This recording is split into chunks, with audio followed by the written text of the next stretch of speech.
micdup. Highlights from Lowlifes. Highlights from Lowlifes. All right. Hey, everybody. Welcome to another episode of Highlights from Lowlifes. Tonight we have Marty, Good evening. Robbie, who is off screen right now. Getting a beer. Sorry.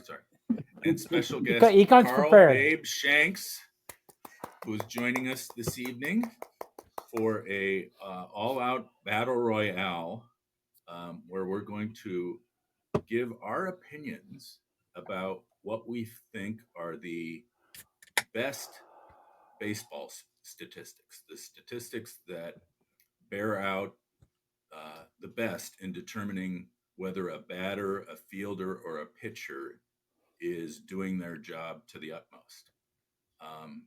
Most of us grew up in a time when all they talked about was home runs, RBIs, batting average, and then on the pitching side, wins, ERA, and maybe saves. But today there are dozens and dozens and dozens of stats that are used by major league teams to determine whether or not a player is worth being on the field. They have different metrics for determining what types of players they want for their teams. Some of them are right, and we have to go look at those teams and say, wow, they must have found the formula. And then others are very, very, very wrong and continue to be wrong. So there are metrics also that take into account the ballparks. And so just because you play in Colorado and hit home runs in that thin air doesn't mean that you're a better player than somebody who plays in a wide open ballpark.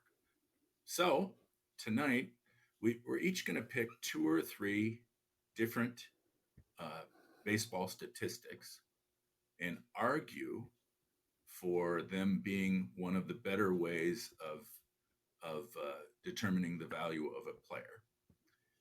Once an individual is done pleading their case, the rest of us will grade them and critique them with our handy dandy scorecards.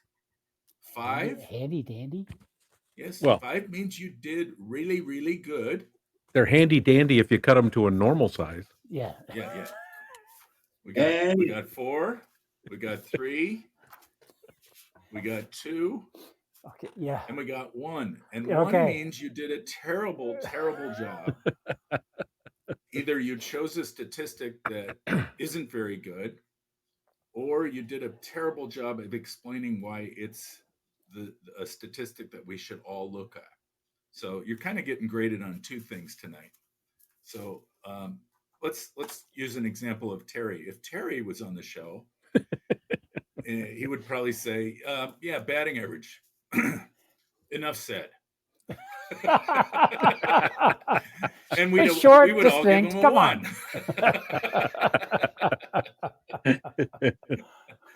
All right, let's start off. Can I do Sure. have something to say before we get started? Gentlemen, remove your hats because I have yesterday.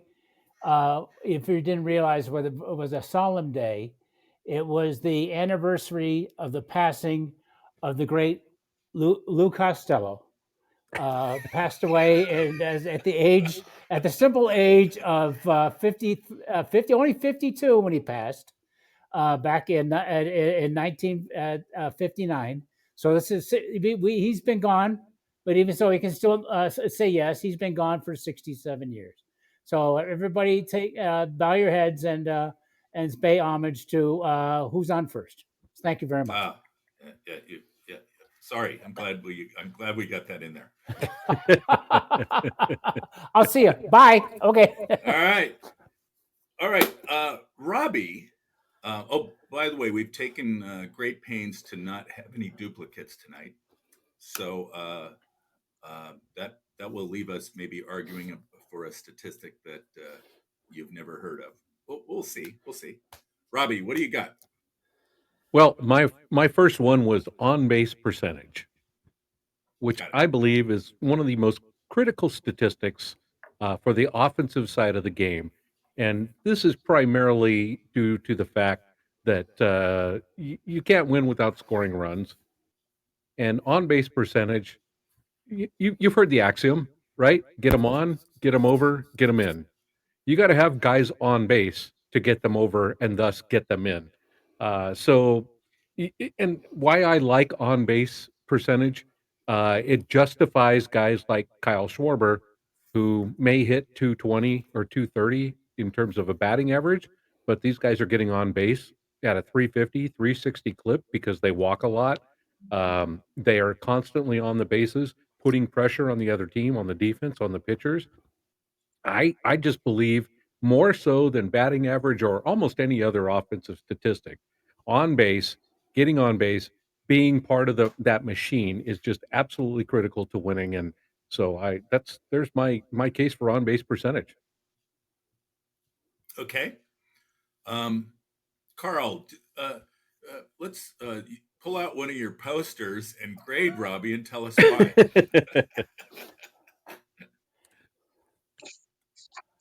I'm going to give Robbie a solid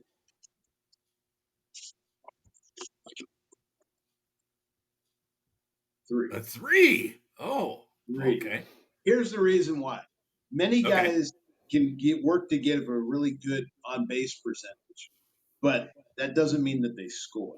That just means they're on base. And if they're on a poor team that doesn't have a better hitter, or that person is not capable of stealing more bases or moving themselves around in the scoring position, then it's kind of a stat that looks good, but it doesn't really fully explain or do much for the player. So it's a good stat, but it's not fully there. And that's why I gave it a 3. Got it. All right, Marty, what do you think? I'll say 3 also for a lot of the same reasons that that Carl said, plus the fact that you didn't explain what it is. What's the calculation? It's a nice little thing. We just came out of midair, and it's a nice number, and it's cute. So All right. I mean, if that's how you feel. Throw it out your bunghole. You're not being very uncalled for. You're not being very respectful, is he? Yeah, goodness. Yeah. All right, I'm going to give him a 4. To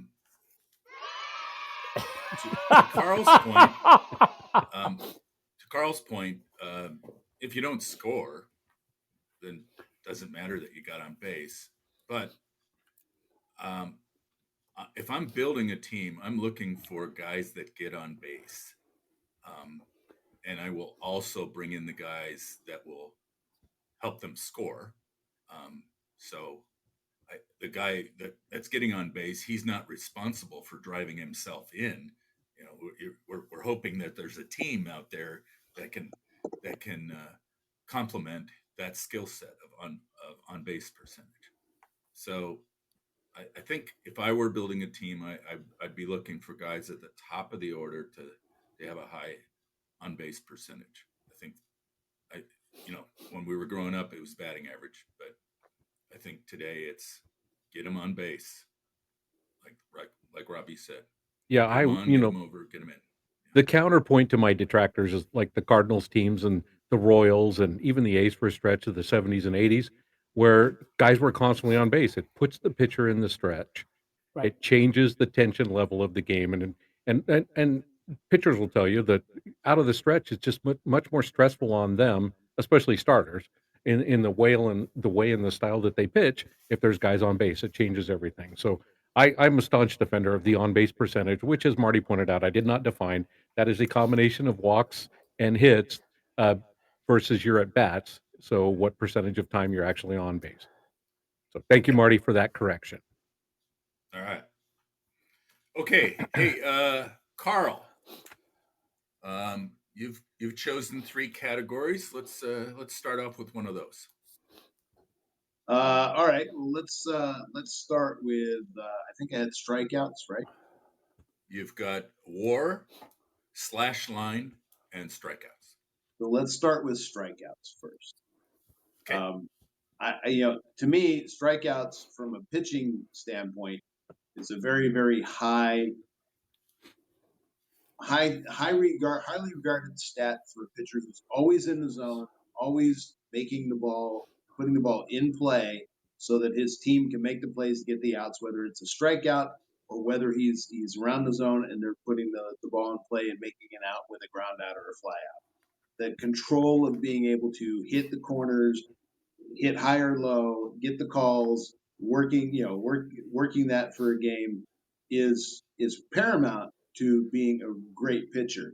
And when you look at the history of guys with like the most strikeouts, I mean you're talking about a very limited group of guys. I mean you're looking with someone like Nolan Ryan with over 5,000 strikeouts, 5,700 strikeouts. Randy Johnson with almost 4,900. Roger Clemens with 4,600.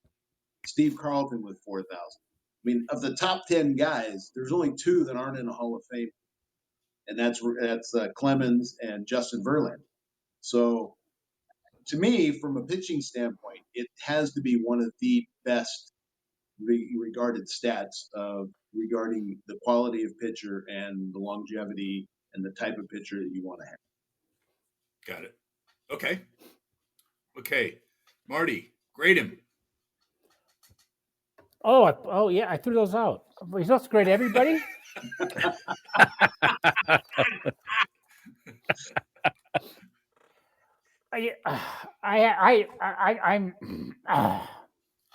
I have a history with Carl, I must admit. On a particular day where I was down and out, he was there for the whole time, and I don't say it enough, but I truly appreciate it. So this is not going to be fair. I'll be honest, this is not going to be fair. All of these tonight from every time he opens his mouth. Every time he opens his mouth. And sorry, if you don't like it, tough.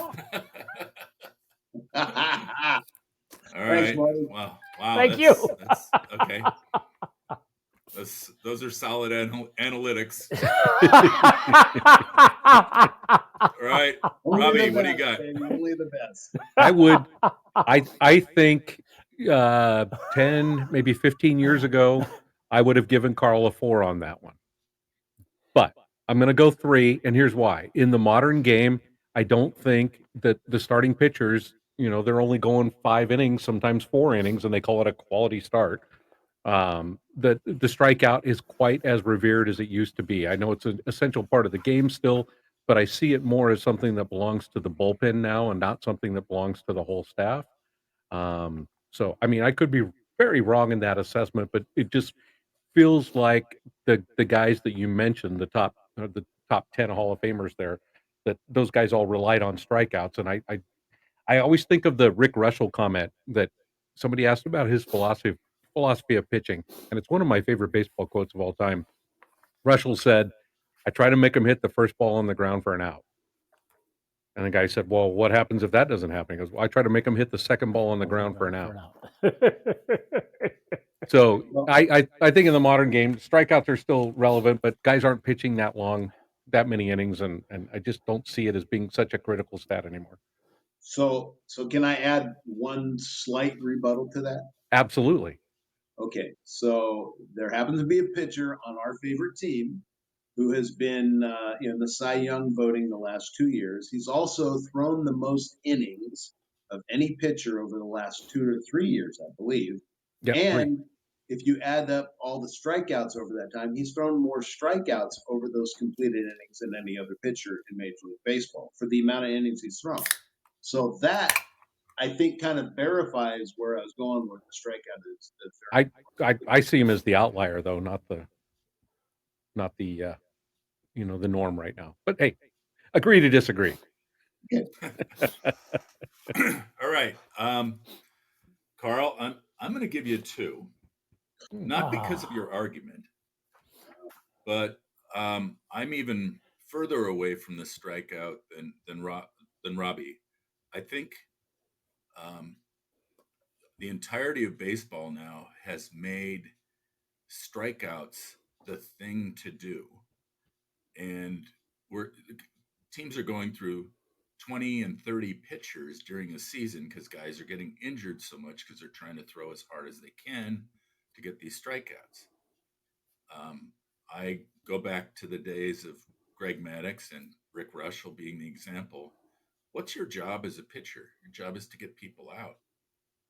A strikeout, yeah. The only way you can get on base with a strikeout is if the catcher drops the ball. But I think the fewer pitches, the better. Weak contact. That's what people should be striving for. So while somebody like Logan Webb, who you're talking about, he's a great pitcher, but I do, like Robbie said, I think he's the outlier.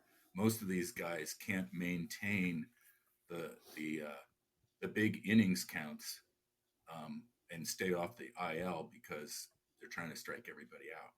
So. Well, I think there's also the other side of this, which is the batter side, which, we don't have batters trying to hit for average per se or put balls into play. They're all trying to get the ball out of the park, which leads to higher strikeout ratios from those batters. Correct. So I still think the strikeout is a very important stat because it goes both ways. It goes both on the hitter side and on the pitcher side. But I get what you're talking about. You should have given me a 3. I should have given you a 3. Now I've embarrassed you, and I will pay for it later. All right, Marty. Thank you. You've got ERA, RBIs, and OPS.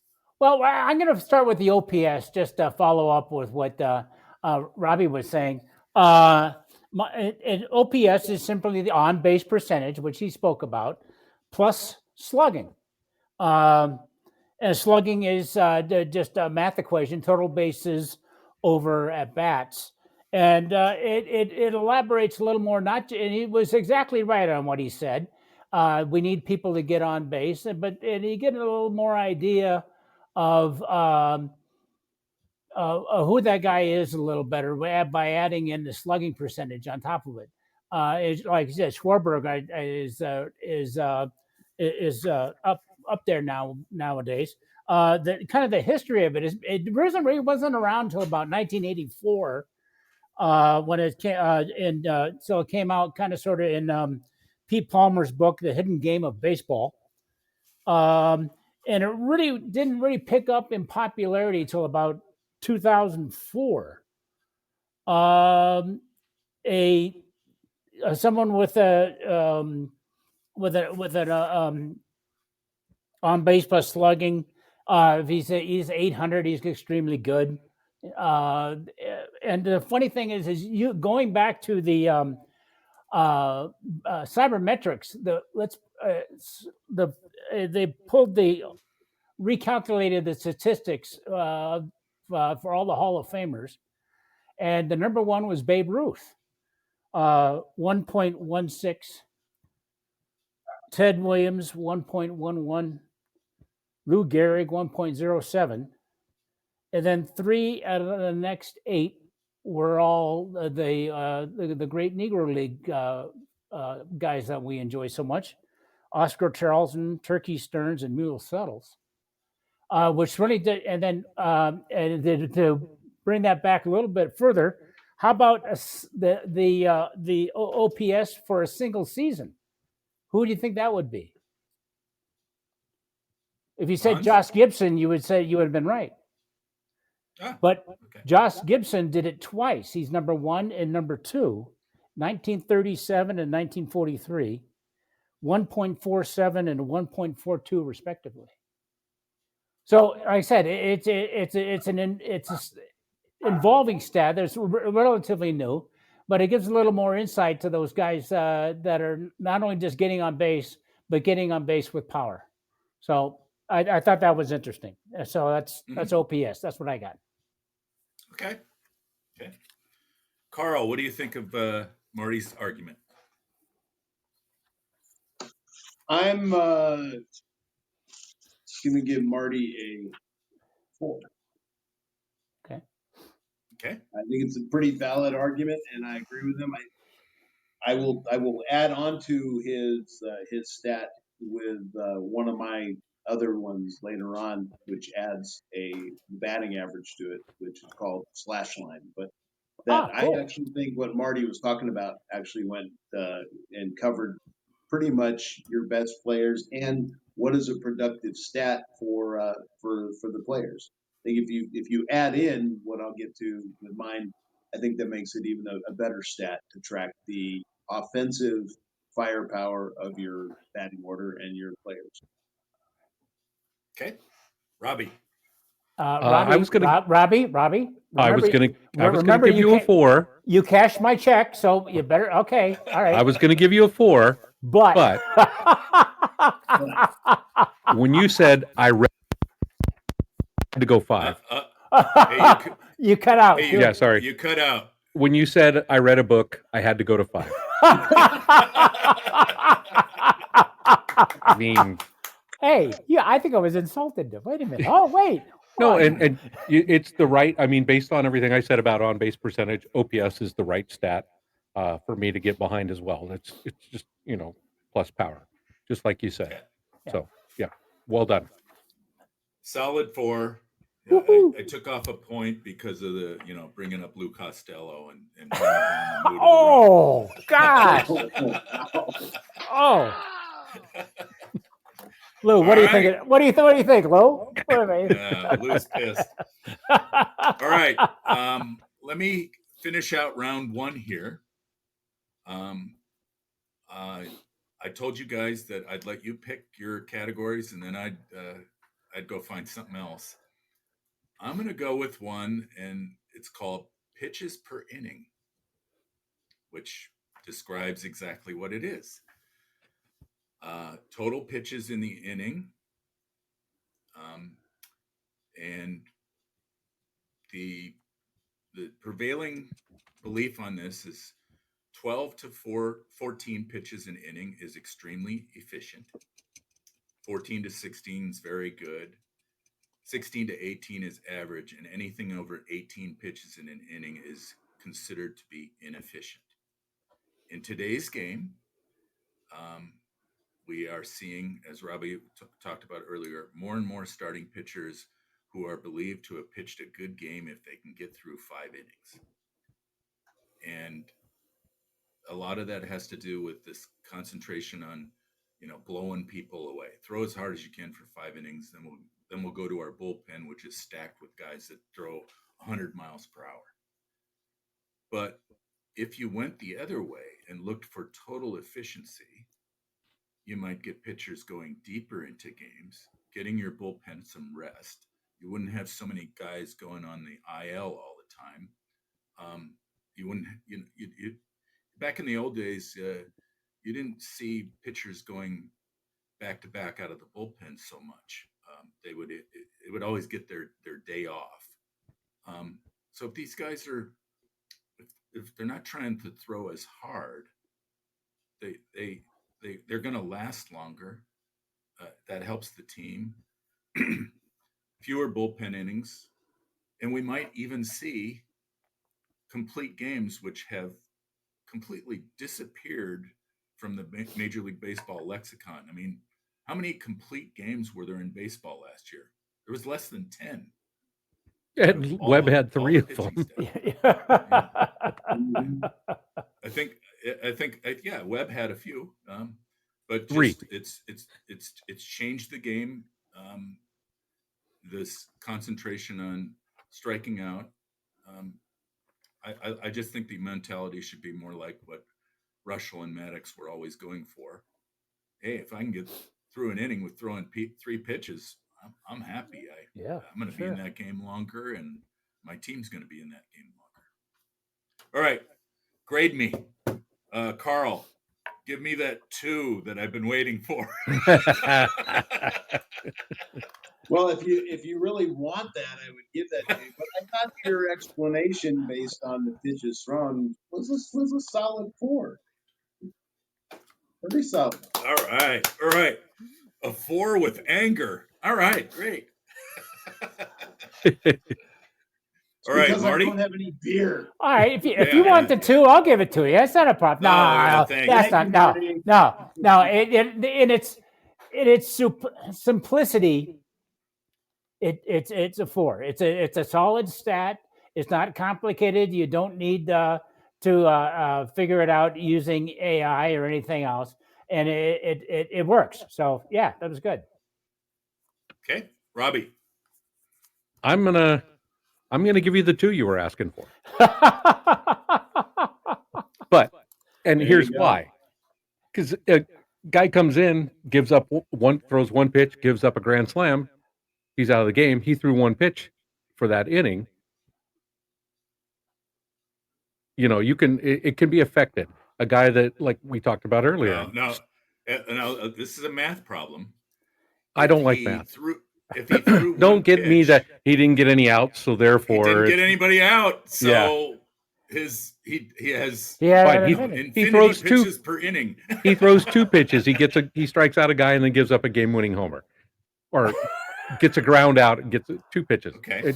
Yes, So I I think that it's could happen. situational. Situational. I like it as a roster management staff, as a manager or a coach. It's a 4, maybe even a 5. But as a fan stat, Yeah, as a fan, I want to see sexy strikeouts from Carl. Yeah, that's what I want to see. I wanted to go to the game, and I want to see Nolan Ryan throw 235 pitches and strike out 20 guys. That's what I want to see. Yeah. But so as a stat for measuring a player's performance, I think for us, just going, wow, that guy had a good game, I don't think we look at pitches thrown per inning. And I think back, I had a conversation with Vida about pitches thrown and all of that stuff one time. And he goes, I've had games where I threw 160 pitches and it was the easiest ball game I've ever thrown. And I had other games where I threw 88 pitches and it felt like the most stressful outing I ever had.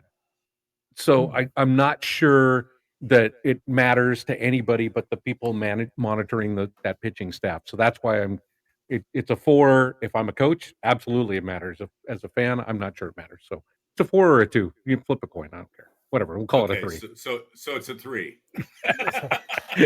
Wait a minute, I got 6. It just depends on context to me. I'm being complicated. I know. It's a 6. Marty. All right. Hey, that first round took us a month. Let's talk about something else than baseball. What do you want to talk about, Robbie? Well, why don't we just go to my favorite part of the show? A little segment we like to call "What You Drinking." And 129 episodes. Are we at 29? Wow. 129 episodes. We've been sponsored the entire time by the clearly unaware people at Almanac Beer Company in Alameda, California, who like, oh yeah, we're on a podcast. They get some listeners and people come in. They clearly haven't seen the show. Otherwise, they would have given up on us a long time ago. But nonetheless, we love Almanac Beer Company. Delicious beers, truly one of America's great craft brewers. We all take a moment to talk about the beers we're drinking. I'm on the Almanac True Lager. Delicious beer. I don't want to steal Marty's thunder. Full flavor, easy to drink. Marty will go into depth because that's what he does. Yeah. Yeah. Hey, when you're good at it, you keep going, right? I mean, you're looking at 4 people. One person read a book.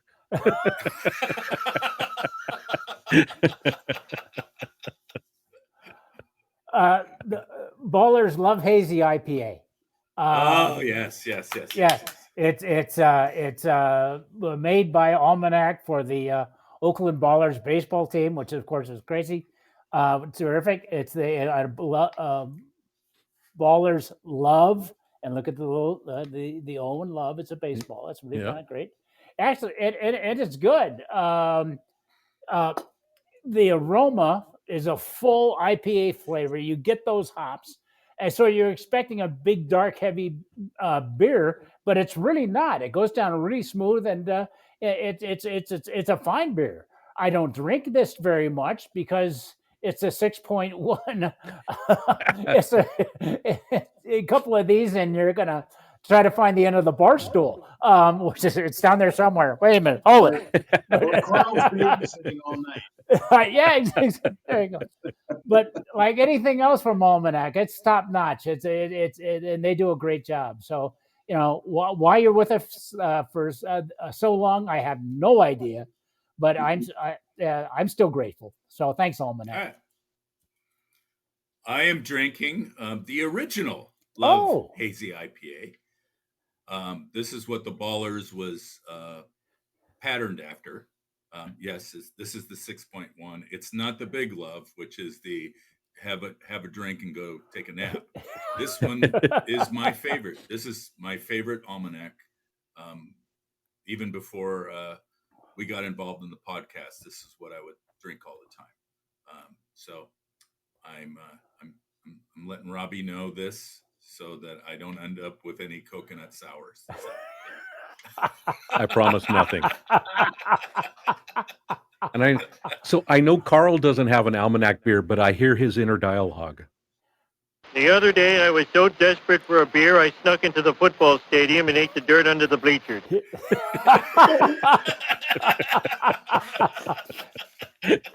Sounds just like him. That's nice. I only have one thing to say to that. No.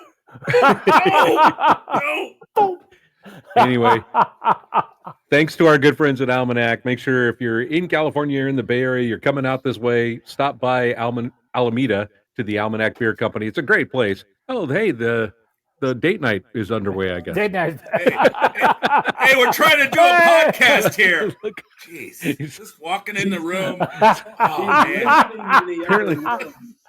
Apparently, Carl had to call Beer Dash.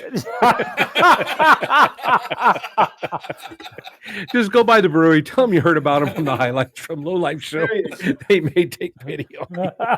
A little red wine from the prisoner. So. Oh, yeah. Oh, I see. Okay. All right. Hey, we're gonna have to hightail it to fit in 3 each. So let me start off this round. I'm gonna go with something. I'm back to pitchers again. And I'm eschewing the strikeout. The strikeout is something that just takes up too much time and takes away from the pitcher's efficiency. So what are we looking for? We're looking for poor contact. If we want that ball in play, we don't want line drives and home runs. We want poor contact. That's it isn't hit very hard, so the exit velocity is down. The percentage of hard hit balls is down. The barrel rate is down. They're not hitting it off the barrel. They're hitting off the end of the bat or on the handle. So these are things that the really good pitchers can get the batters to do. Yeah, I want you to swing at that, and I want you to hit a dribbler to second or a pop up to the catcher. If you do hit a fly ball, it's going to be the can of corn to the outfielder. And I'm walking off the mound a few minutes later, and you're going, why didn't we hit the hell out of this guy? It's because the pitcher is decreasing the quality of contact. They've got stuff that allows them to do that. So that's my next one. It's called quality of contact. And it's measured by exit velocity, hard hit percentage, and barrel rate. Okay. I put my definition in there, Marty. All right. Robbie, give me a grade. I'm going to give you a 1 because those sound made up. You just took my thoughts. Yeah. Come on. They are not made up. ChatGPT just gave them to me. When we were growing up, you hit a Texas lever. You hit a little. Hey, you cut out there again. Sorry, got to fix that. But yeah, when we were growing up or watching baseball when we were younger, you smoked one, you hit a Texas leaguer, you hit a little duck snort, whatever. I mean, we knew you didn't have to barreled it up and all of that stuff. I really don't like all those too in-depth things. It takes the old instinctual piece of baseball away. So it's not you, it's the stat.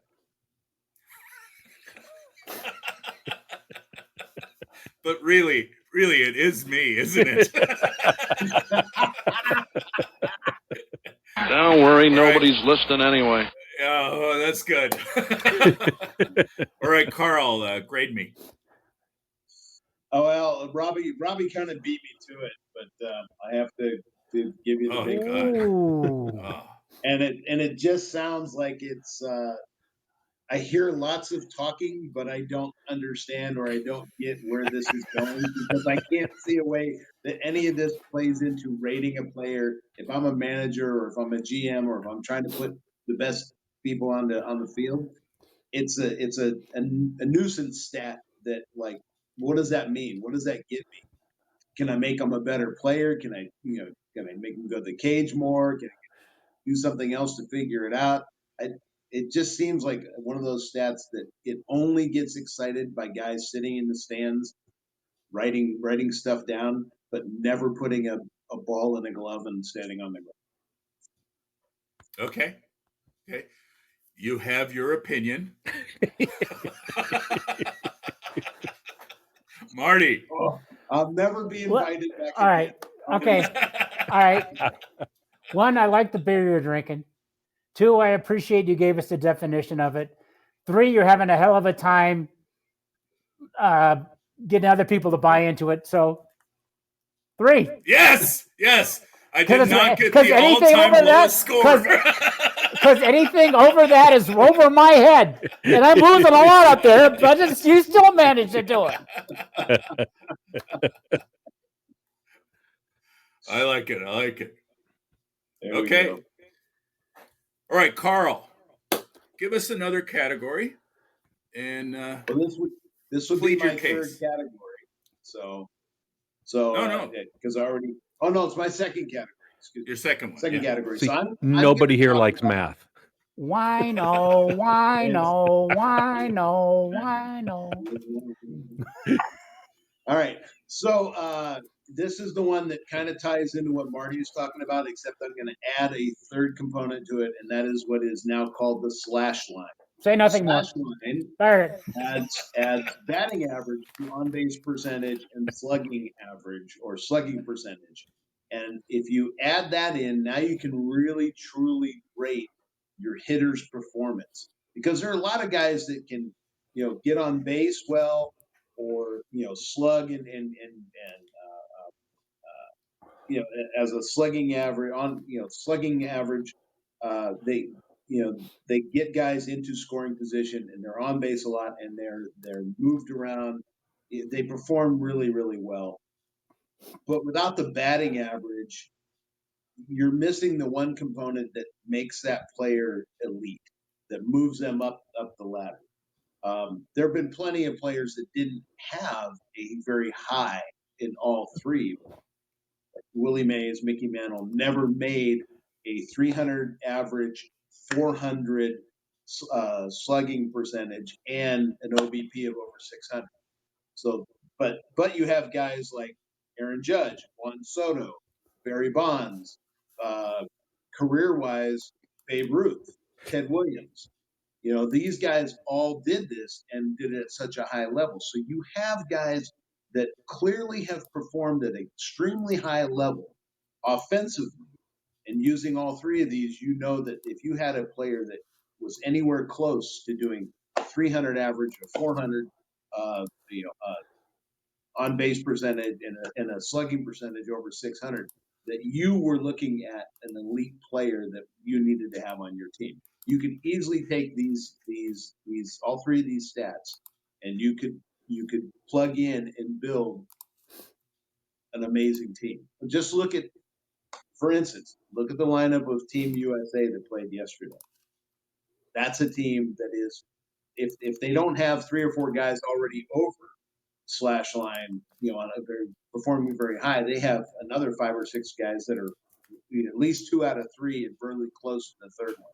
So there's a team there that that's going to put a lot of runs on the board and do a lot for you, and that's why I think it's a very important step. Got it. Okay. Marty, what do you think of that? I told you before. Oh, sorry. But again, very convincing. It was very convincing. It really was. It does. There you go. Robbie. I don't like these newer age stats But Carl made a compelling argument, and I was really mean to him the first time around, so I'll give him a 4. Yeah. Thank you, Robbie. All I'm is glad, forgiven. I'm glad empathy comes into play on this. Yeah. I'll give this a 4. All I right. think Wow. I think adding in the batting averages is an important component. So the slash line I think is the better of than just the plain OPS. So yeah. If I were putting together a team offensively, that'd be what I'd use. So, all right, cool. Robbie, what do you got for another category? I have for pitchers the equivalent of the on base percentage, and that is the whip. Walks and hits per innings pitched. Whereas the hitter getting on base, trying to score runs is the key. For the pitchers, keeping guys off base is the key. So a walk hit per inning pitched tells you about the guy's propensity to get people out, keeping people off the bases, keeping things unclogged, keeping things stress free. So to me, I think it's great because it's leveling between starters and relievers. An opener can be effective with a good whip. With the way the modern game has developed. So it's really key. It tells you a lot about the guy, his ability to keep people off base and get through innings untouched. So I really see whip as right now the most critical stat for pitchers. Wow. Okay. Well, I chased right. Marty right off the screen. Marty left because it was so bad. He had to go get a new book. All right, Carl. Carl, give us your grade on that one. I have to agree. All right. So based on what we've talked about so far, Rob, I've mentioned strikeouts. Rob didn't think that was a very high deal, but I think strikeouts play into whip, and whip having a good number. I have to give Robbie a 5 on that. Ooh. Because I think it's a good measurement of if I'm building a staff, that tells me exactly as you said, Rob. You got a pitcher putting the ball in play over the plate, but he's not walking anybody. He's not giving up hits. And so if he gets a lot of strikeouts and he gets a lot of ground balls, he's going to have a great whip. So I think that's a great stat. Okay, Marty. Yeah, he again a very convincing argument, and it is a good stat. So I'm giving it a 4. I would give it a 5, except he did cash the check and he left a dirty message on the memo field when so forget that. So I only stopped him for getting a 5. So what does come back to roost? Well, that's your problem. So thank you. Okay. This is not gonna be popular, but I give it a 2. Oh, and it's actually considered to be one of the worst stats for a pitcher in terms of measuring them. On the surface, it says, "Oh yeah, we what could be better than measuring the number of base runners that are given up by a pitcher per inning?" But it treats singles and home runs the same. There's no difference between those. It's just a hit. So there's no measurement of the damage of the hits. You give up 3 singles in an inning or 3 home runs. 3 home runs is obviously much worse. So there's no measurement of that. So there's a new stat called the run value of events. That basically says you're kidding. What happened in that inning, and did it relate to runs being scored? If it didn't, who cares? Yeah. So, he doesn't like my argument. All right, after this, I'll send you the log from ChatGPT. So ChatGPT is doing all your thinking tonight. What else is new? No, that's not true. We're having a conversation. I'm glad you're ChatGPT using artificial intelligence because normal intelligence is not working for you. All right. Okay. Okay. Rob, to argue what you said there, just out of crazy curiosity, I looked it up. So here's some guys in the top 10 in lowest WHIP career-wise: Clayton Kershaw, Chris Sale, Pedro Martinez, Yes. Christy Mathewson, Walter Johnson, Yes. Mordecai Yes. Three Finger Brown, Woo! Max Scherzer. There's I the top 10. understand. I understand what you're saying. Those pitchers would be even better if you determined what the run damage was for what they allowed per inning. But I feel like if your 3 home runs is the 3 hits argument, if you're a guy giving up 3 home runs, your whip's going to be pretty high because they're going to be hitting a lot of singles and doubles and occasional triples in there too. I think the number is pretty solid. All right. So, all right. I'll let me see. Let me type this in for ChatGPT. Rob Landerman says you are wrong.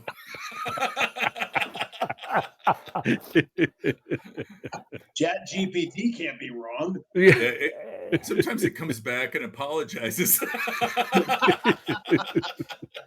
So when the power goes out at 3:00 in the morning, you're the only one on that block. Yeah. Marty, did you have a second pick? Yes, I do. Okay. And back to basics. It's simple. What's the objective of this whole thing? To win the game. Now we can have on base percentage. We can do slugging. We can do all this. But if you don't plate the runs, it doesn't mean squat. It's a simple stat. It's been around forever, but it is one of the most, if not the most important stat necessary to win the game, and that's an RBI. It is, we have. It's so important they make names up above it.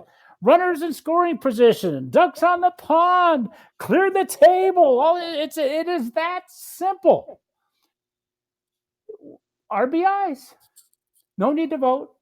Just heap your praise upon me at this time. Thank you very much. Wow. All right, Carl, tear that one apart. Well, I would accept that I spent a lot of time with Marty, and we've grown, kind of like we understand each other. We speak in non-spoken language, so I get his passion, I get his enthusiasm. I also know that I don't want to see what happens if he goes in the other direction. I can't spend more nights with him, so I have to give him a 5. Wow. Okay. Wow. Like I said, just heap praise upon me. That's okay. That's fine. Mm-hmm. Robbie? Now I'm scared. No, I mean, look, it's contextual, right? Like, I don't expect Ozzie Smith or Rod Carew, guys like that, Luis Arias. Their job is not RBIs. RBI is an awesome stat, and certainly when I'm drafting my fantasy team, which will flirt with first place for 2.5 months and then crash prolifically to the ground and finish in last every year, RBIs is a stat that I significantly care about, but I think it's contextual. So I'm going to give you a 3 because you made a very good argument for it. But some guys' RBIs don't matter. That's not their job. And other guys, it does matter. So that's the only reason why I'm putting it at 3. You did make a good case for it, and it is an important stat. 3 is as well, and it's mostly because you can be a great power hitter. You can be that number 4 guy on your team, but if there's nobody on base, that's not your fault, and your RBI total will be down because there's nobody on base to drive in. You could hit a home run every time you come up, but it's your teammates that control whether or not you're driving in runs. So you're saying on-base percentage is important? Yes, I am. Carl, they just don't understand. No, I don't think so. It's just like I a don't think strikeout. you're feeling our connection here. Love, it's love. it's a sexy stat. I get it. It's very sexy, just like a strikeout. But many times you're not in control of it. So you hope for that team that builds the batting order that allows you to drive in the runs. All right. Hey, it is 10 minutes before the hour. Let's power through our last one, and then maybe we have some time to do some of the comments. Carl, why don't you start us off? All right, so my last one is WAR. That's wins above replacement. If I'm building a team and I want to try to put the best team on the field that I can, I want to try to recruit the guys with the highest WAR, because that means that it's difficult to replace them, but once they're in and they're playing together, they're going to outperform the majority of the league. And if they outperform the majority of the league and they outperform the opponents, they're going to win. And with that, you would think that you would do pretty well with it. When you look at the all-time list, I mean, the all-time list of WAR leaders has people like Babe Ruth and Willie Mays and Ty Cobb and Hank Aaron and Roger Clemens is on it, Barry Bonds is on it, Frank Robinson is on it, Tom Seaver's on it, Mickey Mantle's on it. I mean, that's a very important stat when you look at that. Ted Williams is on there. When you look at current leaders, you have guys like Chris Sale, Jose Ramirez, Manny Machado, which we don't like, but he's on there. He's a good ball player. He's very highly rated. We don't like him, but we don't like him. Aaron Judge, Mookie Betts, Max Scherzer, Clayton Kershaw, Justin Verlander. All these guys are on that. So I mean, when you look at it, to me, if I'm building a team, this is one of the key stats that I have. That's why I think it's a really important stat that has to be paid. All right, Robbie, what do you think of that? Oh, and one. Let me tell you, I have two specific reasons. Fangraph's formula for WAR is not published, but it's different than Baseball Reference's formula for WAR, which is not published, but it's different than Stats Inc.'s formulas for WAR, which is not published, which is different than, to the point where MLB told the MLB network stop talking about WAR. It's the formula. Do you know the formula? Nobody knows.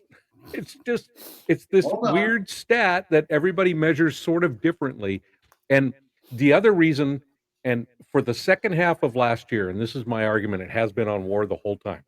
Part of the formula for WAR that MLB was using when they were actively using it was that the player behind you, how they performed when you weren't in the game, was part of the formula. Last year, for the second half of the season, Casey Schmidt was the starting second baseman for the San Francisco Giants. He finished with a .6 WAR. He had a pretty good season, and his numbers aren't not bad for a guy that came in halfway through the season and took over the job. However, the WAR says wins above replacement. His replacement was Christian Koss, who had a 1.9 WAR last year. So you're saying that Casey Schmidt is .6 better than Christian Koss, who's 1.9 better than Casey Schmidt? No, I'm not. Therein lies the conundrum, because that's what the WAR says. You're applying it to one position on one team. I'm saying, if I'm building a team and I want to look at what the best stats are for a team, so are you trying to build and manage? Then it's a very important stat to have. So if you're building the team and your choice on one team, then yeah, you can refute almost every stat. But if you're building the team and your choice at second base is Casey Schmidt, who was the superior player to the eye test or anybody that watches baseball, or is it Christian Koss, who has the better WAR? Who are you going with? Well, first of all, why would I go with either one of them if I have somebody? I'm saying you're building a team, and those are your two choices at second base. Well, if I only have those two choices, you're really limiting what I can use, so WAR doesn't become a factor. Well, yeah. Okay, sure. Of course you're taking Jordan Westberg. But nonetheless, how the starter with better numbers and better on the eye test has a lower WAR than the replacement. And it's wins above replacement. The numbers you gave out would be, if you're really ranking them on the WAR scale, that'd be subpar to role play for both players. It doesn't move them into where you would classify them as a good player or an all-star, which is 3 or above. The way everybody talks about WAR, and nobody really knows how the stat is formulated. That's for me. We're all baseball guys. You can see who can play and who can't. I don't need WAR to tell me that.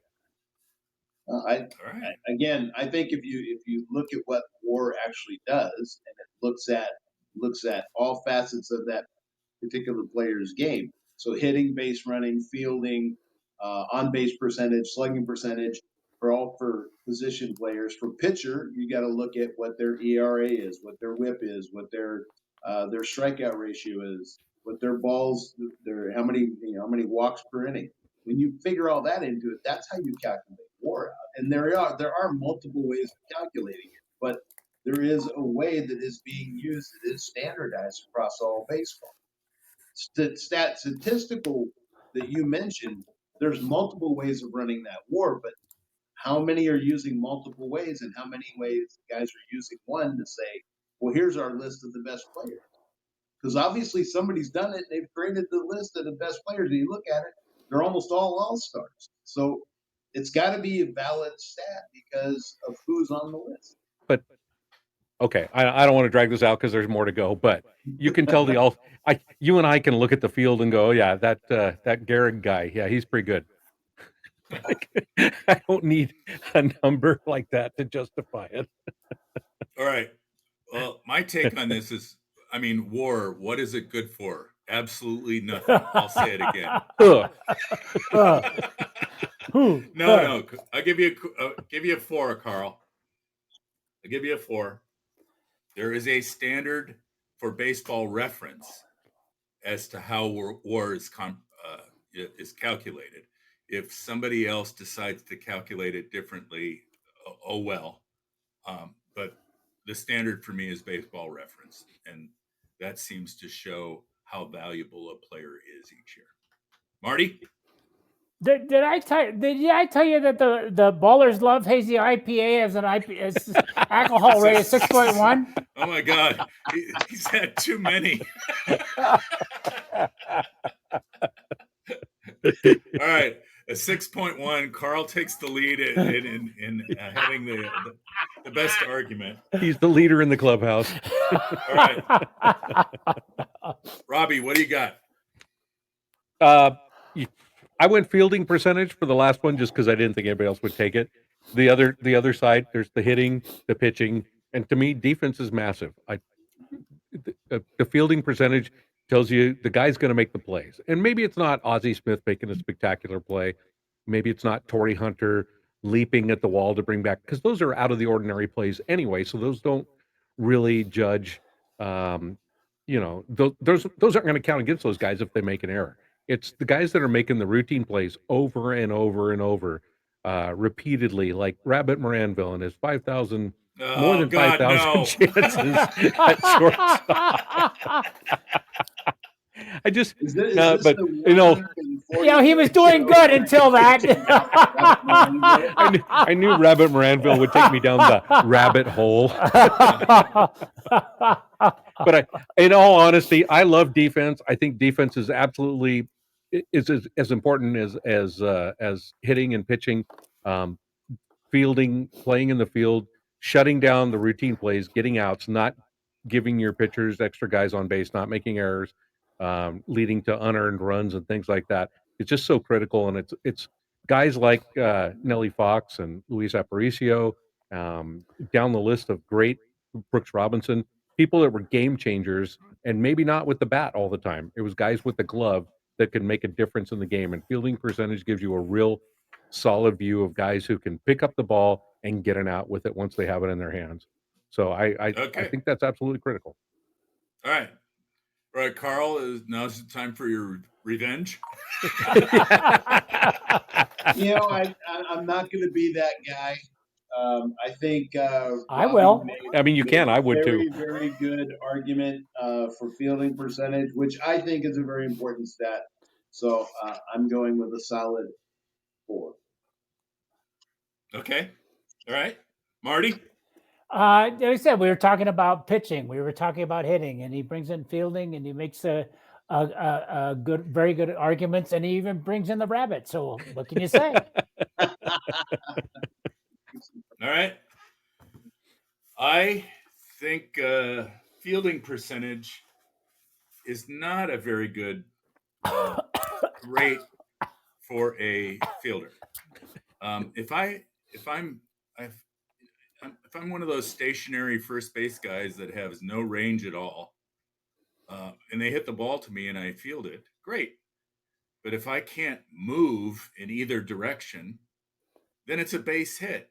It doesn't affect my fielding percentage because I can't move.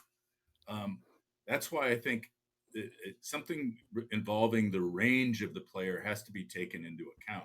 You will see guys moved off of positions like shortstop and second base and move to the corners because they have no range.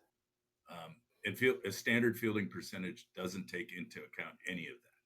So I hear your passionate plea, but I reject it outright. How's that?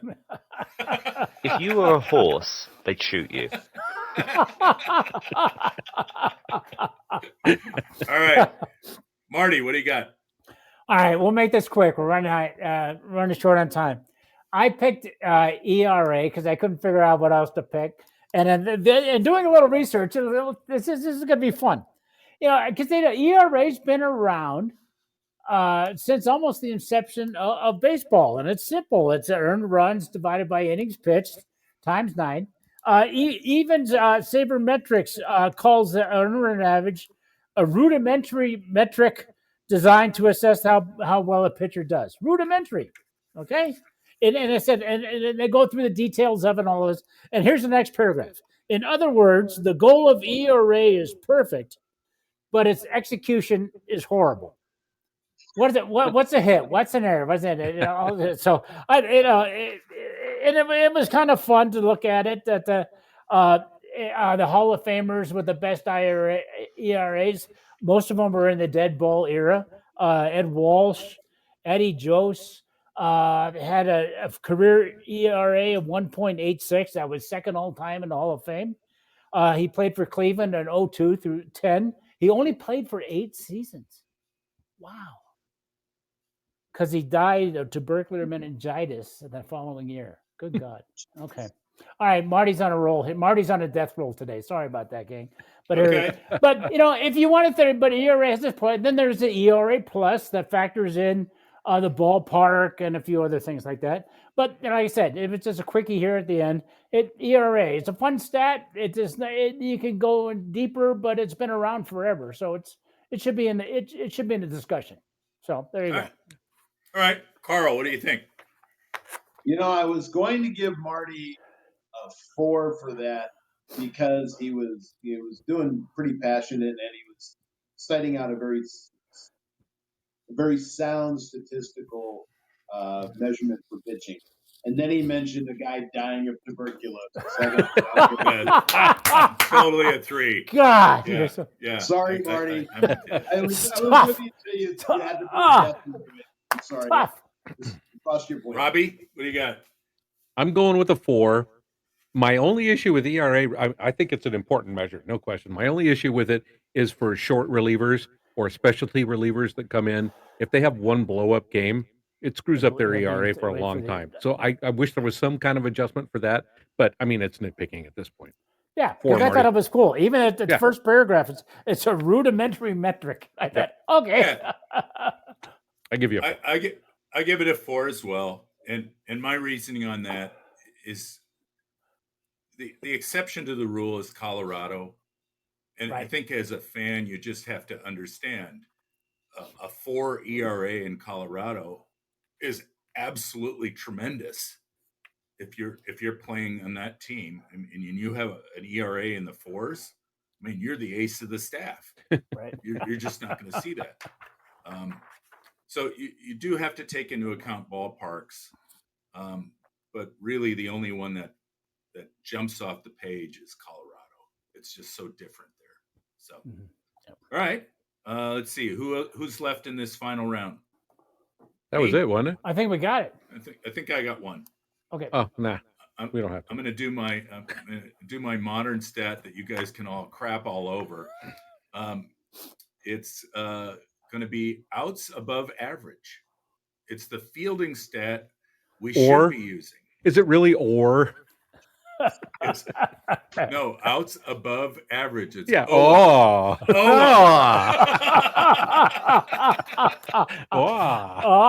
Okay. So Carl, hear me out. This is a fielding percentage that takes into account reaction time, route efficiency, and distance traveled, which does not happen in fielding percentage. So again, just a bit outside. The Giants this year are going to use Luis Ariz at second base. From what we've seen in his time in a -1. Okay, great. And during his time in San Diego, they moved him to first base because he had no range. And his arm wasn't very strong. And his contract with the Giants, it was negotiated on the fact that he would play second base. I want to see where we are in June when he's still playing second base and people are going, "Oh my God, he can't move." So we'll see. Maybe his fielding percentage is 95%, but 75 runs, nobody's gonna care. Yeah. But this is a stat, so all right. So, but again, do we need a number for that? Or yeah, I mean, if Carl gave me a -1, I mean, if you guys give me one each, I'll be over 0. Yeah, I'm giving you. I mean, you already got a -1. I'll give you the 1 because I don't have anything fancy to make. All right, I'm back to 0. Marty, where am I? Where am I? Yeah, I'm positive. Because I suddenly lost all the other cards and I have no idea what you were saying. But thank you. Oh, I found one. Oh, I found another one. Okay, here. I got 6.1. All right, hey, that was kind of fun. We can get through these calls. Yeah, Mikey's got some calls here. Mad Dog. Topic tonight, important baseball statistics. Baseball is a game of numbers, and numbers don't lie. Can't ignore stats. You want to talk offensively?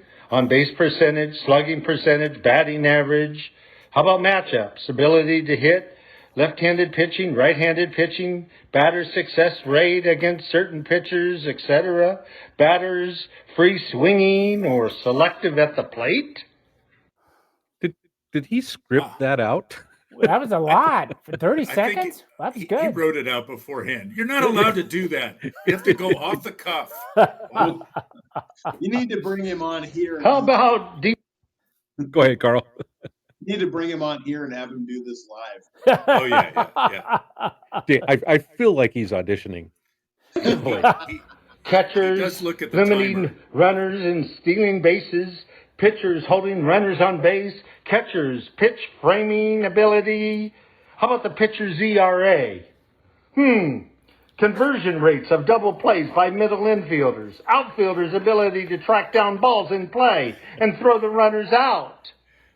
My, there's so many variables.